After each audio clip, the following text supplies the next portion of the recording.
Welcome to the Stoa, everyone, a place where we cohere and dialogue about what matters most at the nice edge of this very moment. I'm Peter Limber, the steward of the Stoa. Yeah, follow-up question? Yeah, I guess just how do you sustain that? Like you mentioned MLK earlier, and he had Thumos for like years, and it never really went way off. I mean, he was definitely not a perfect person, but it like taking cold showers and you get all pumped up and you go, or you stop sulking for a day, like that's kind of neat.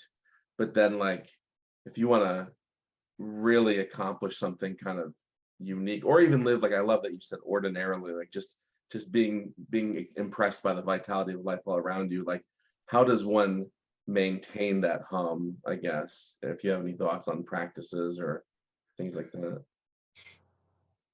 Well, a lot of the basic health practices are like this, right? If you're not regularly in some kind of relationship that challenges you, if you're not regularly doing physical exercise where you have to push past your tendency to be in the normal, slightly degenerative loop of your behaviors and activities, then you're going to have a more difficult time. If you're not using your sense of, let's say, exalted self-worth to help regulate your diet, then you're probably going to eat things that you don't really think make you into the best version of yourself.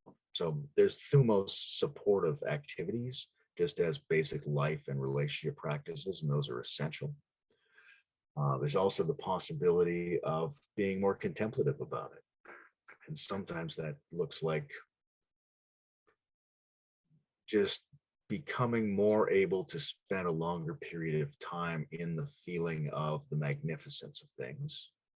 And other times, very traditionally, it's been to associate that with some special state of being or act of service to a power that exceeds the powers of the world, right? The great Christian mystics and Christian warriors have exemplified some of this, but of course you find it in all the traditions of trying to be contemplatively, affectively, emotionally, and then posturally also in sustained communion with that quality of the thing whose value overrides all the other values, the most tremendous, the all-accomplishing, the superlative, sublime thing, and to experience your desire to be thumotic as part of your service to the principle of Thumos that pervades the universe.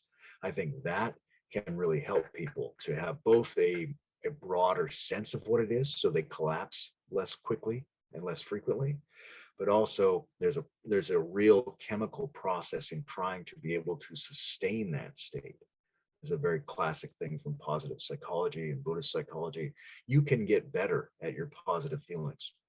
We might class Thumos as one of those positive feelings. If you can find it, locate it, hold it, imagine it back into being, feel it in your body, intensify it with self-suggestion, or just generally stay with it as an act of feeling attention for a longer period of time, then that builds into a skill whereby you can find it again more quickly, that it's more robust against the circumstances of your life.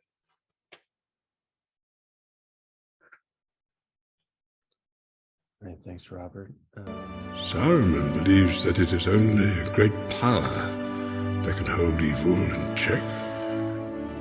But that is not what I have found. I found it is the small things, everyday deeds of ordinary folk that keeps the darkness at bay. Simple acts of kindness and love. Why Bilbo Baggins? Perhaps it is because I'm afraid. But it gives me courage.